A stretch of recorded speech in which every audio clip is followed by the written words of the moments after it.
Just as you're about to address the lizard, the Red Prince bars you with an outstretched arm. This man is a dreamer. As you know, I need a word with him. You may wait here while I speak.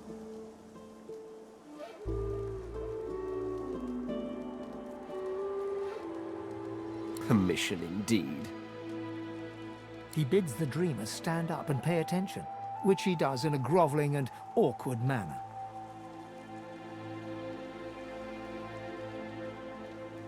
The dreamer then chews and swallows a handful of Drudene leaves before slipping into a trance-like state. He falls asleep. To your surprise, the Red Prince lies down and follows suit. After about half an hour, they wake up and begin to discuss what they saw in their dreams. The Red Prince pinches the bridge of his nose in apparent irritation before turning his back on the jabbering dreamer.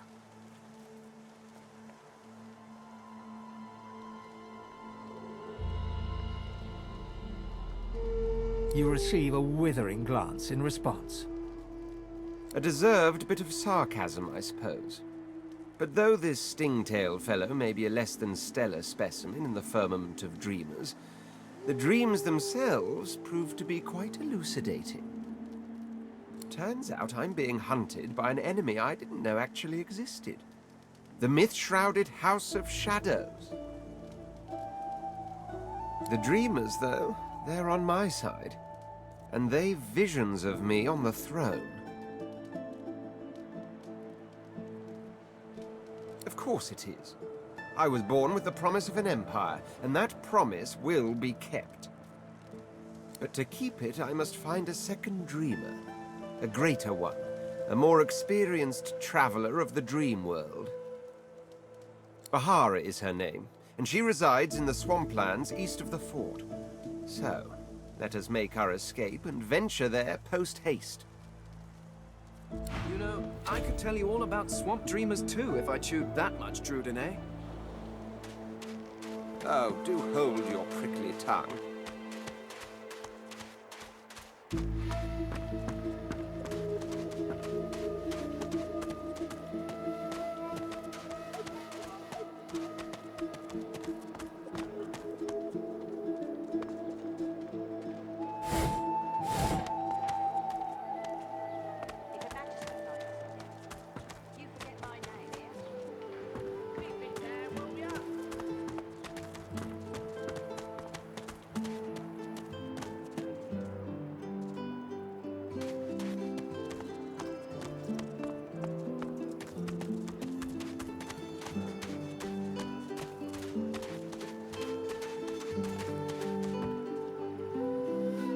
Amid the squalor of Fort Joy, you suddenly spot an elf with diamond features, regal and radiant, but cold too, and sharper than any knife. She was the one who sat rolling dice in the ship that went under, deciding fates with every roll, or so she said. Her eyes are focused on a lizard some distance away, and you get the distinct feeling he's an unfortunate man indeed to be trapped in her tiger-like gaze.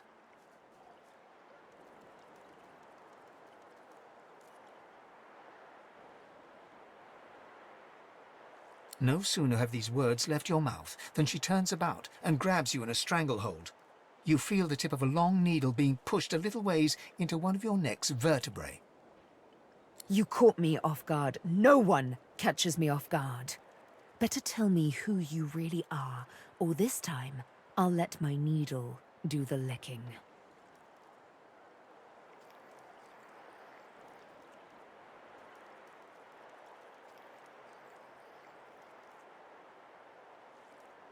Not so very far from home, I'm sure. This is the turf of magisters, and magisters tend to be human, like you. A push, a pivot, and now you suddenly face her, the needle still all too deeply embedded in bone. Despite the precariousness of your situation, you notice something that remained undetected in the gloom of the ship. A flaw in her diamond features. A curiously shaped scar on her left cheek. Let me tell you a little story. Once upon a bad old time, a lizard cut this thing, this living scar, into my cheek. The mark of a slip, but now I'm free. Of sorts. And I've traced that lizard here, to Fort Joy. I intend to raise the subject with him.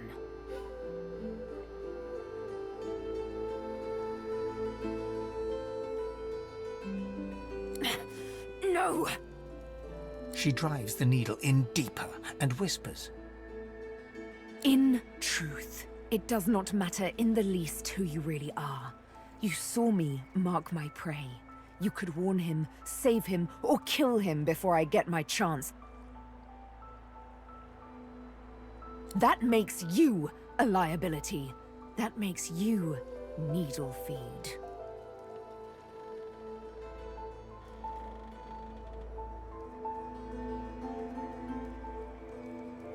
A bright sparkle of laughter follows your proposal.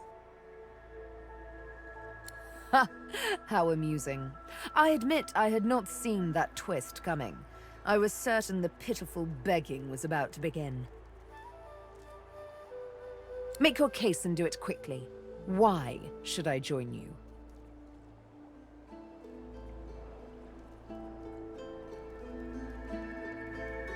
Escape? How you do tickle me. Most of the misguided deers around here would argue such a thing is impossible.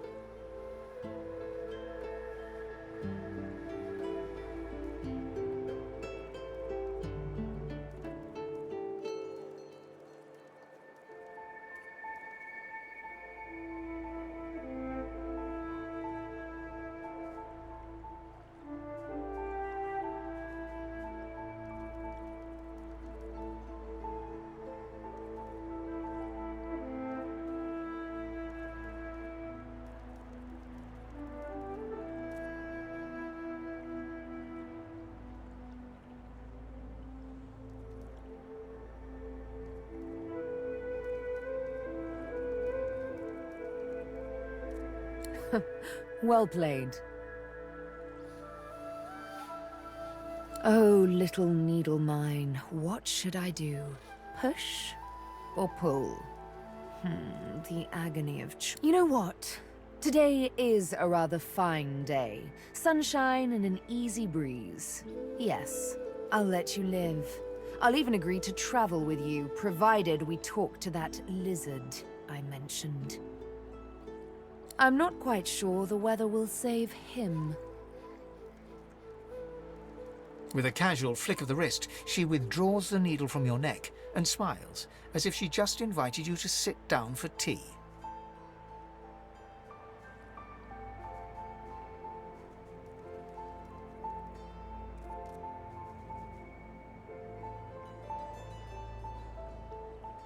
Yes, the needle did find you rather tough to chew. Then again, I already knew I'd have to push hard, knowing what you really are. This may strike you as, rather eccentric, but the thought of traveling with one such as yourself quite enthuses me. She tilts her head ever so slightly and looks at you almost mockingly. You can't help but contemplate with both dread and delight the absolute darkness at the heart of her cat's eyes. Yes, this will be jolly good fun. Let's discuss our respective roles then, shall we? You, me, and Death will be playing many a round of hide and seek. So, what role would you like me to play? As a rogue, my speciality is stealth, the quick silence of the dagger striking unseen. That said, I'm perfectly lethal wielding any weapon or magic. So, the choice is yours. Suits me fine. Lead on, or better yet, let me take the lead. Then follow me. You're not quite certain you'll ever sleep soundly with Sebilla in any sort of proximity, but at least she's on your side, for the moment.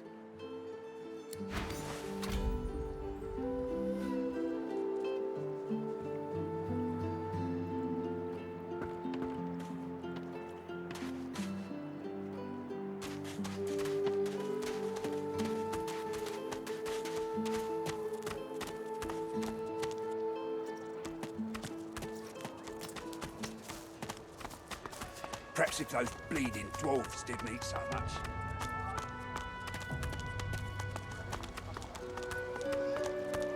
Bread or brisket, toll's the same. Your grift teaches you to bully others. Hey, I know you. Lоусе, the dark-eyed jokester you met aboard the ship, waves enthusiastically and dips into a mock elegant curtsy. Back then, I was Madame Josephine Gribbles de Pube, and you were you. Glad to see you made it. Nothing like a nice tentacle slap across the moor to set the tone for the week, eh? How'd you escape?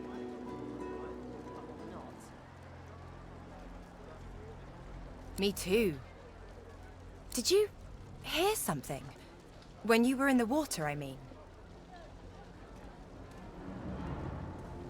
I heard the same thing! Do you know what this means? It means I'm not the only... Lóose's voice catches in her throat. The joy drains from her face. Her eyes lose focus, and her whole body goes rigid. She is stock-still, waxy-skinned, her eyes dark. Greyish-black veins run from her eyes down her cheeks.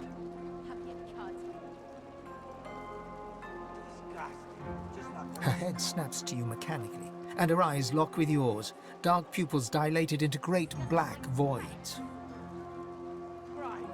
Light suddenly flashes back into her face. The grey veins drain to pinkish flesh, and her whole body relaxes. Anyway, what were we talking about? Oh, yeah.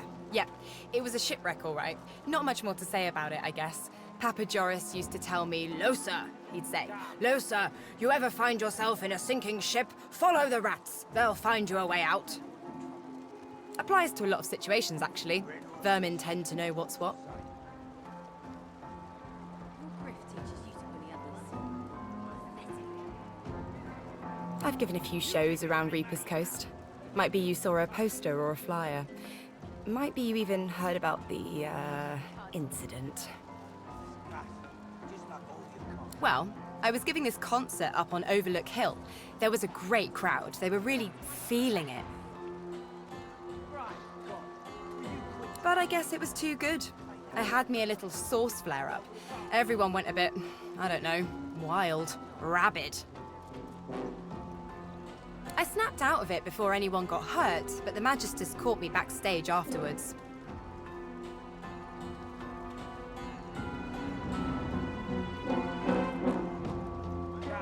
Really? Are you hospitable too? Bread or brisket, toll's the same. Your grift teaches you to bully others. Put it like this. You've never been a host, I bet. That's because you're an infested clump of leaves on the side of the road. That ain't bad, though. I'd give just about anything to be like you. But I'm a roadside inn. Red door, flowers out front, friendly lady at the door beckoning you in for half price. Like a goddamn gold star inn for the disembodied.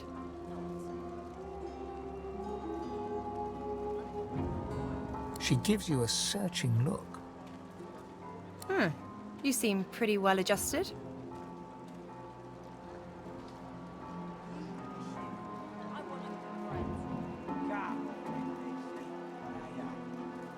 So, how are you enjoying the joy? Bread or brisket, toll's the same. Grift teaches you to bully others. You keep his name out of your mouth. Yeah? I was just thinking the same sort of thing. So, you want to check this place out together? Strength in numbers and all that.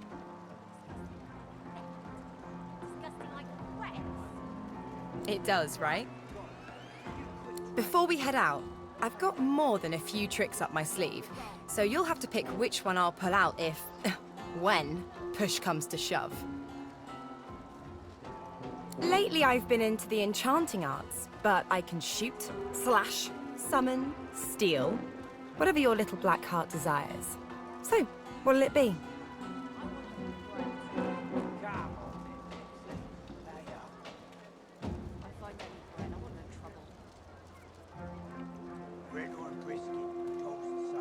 Don't know if you could tell, but mysticism's kinda my speciality.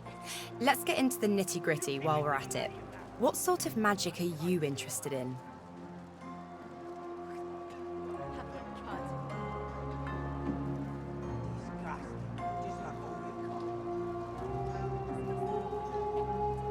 Disgusting like threats. Right, God. Will you quit dragging this on? Sounds fine. So, we're good to go? Yeah? Well, that was easier than I thought. And I'll do my best to stay myself. Lead the way.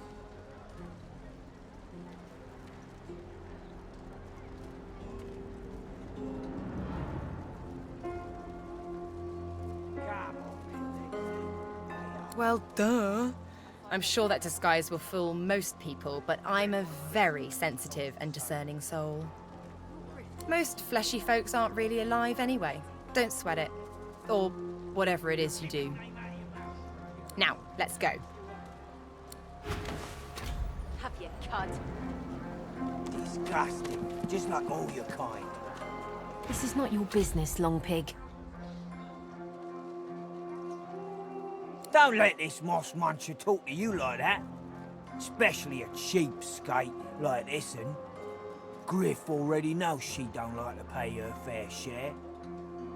An intense-looking man steps between the thug and the elf and rolls up his sleeves, revealing well-muscled and heavily scarred arms. You recognize him. It's Ifan, who you met aboard the ship on the way here. Just stand aside, won't you, mate? This is no business of yours. Lone wolves decide their own business. The thug freezes in fear for a moment before shuffling back to the protection of his crony. Pay up, elf. No one shorts Griff. Especially not one of you.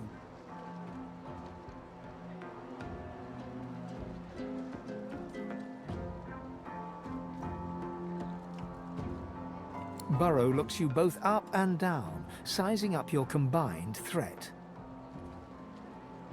Ah, get out of here. The both of you. You ain't worth the sweat of my brow anyhow. The elf smiles and bows to you in thanks. Follow me, before more of them trouble us.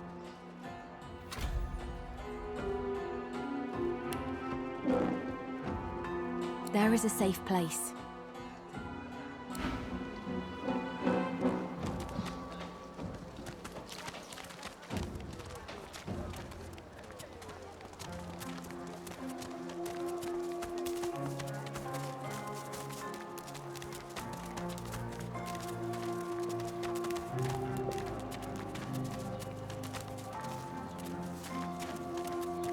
Here's the goods. Like you wanted. Take your coin then.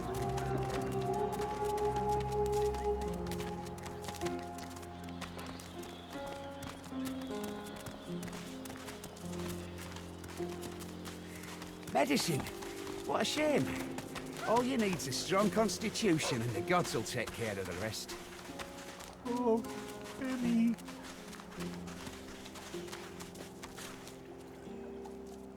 Ah, a little reprieve from the din outside. You right in the eye! You can't get me! Thank you for your help with that, thug. Rare is the human who goes against their own for an elf.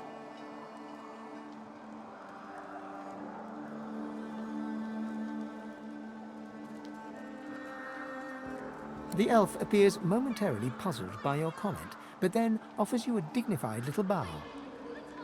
As far as I'm concerned, you are noble and just in both actions and appearance. I am in your debt.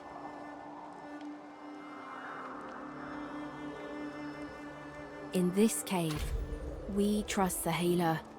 She is young, but she sees. She knows more than we know. In the camp, the brute Griff rules. He who gives the bread has the power. It gives me great pain. I'm with my family. We are making beautiful magic. We are healing a tree cut down with great violence. The Magisters come. My family runs, but I fall. My son looks back. I shout to him to run. I am taken. I hear of no escapes. The only way out is through. Through the Magisters, through their cure. Thugs I can stand, but I fear the Magisters. Wait! I call a timeout!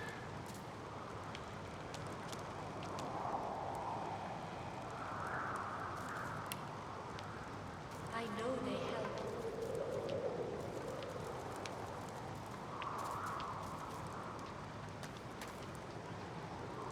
Got you! I got you! You're cheating!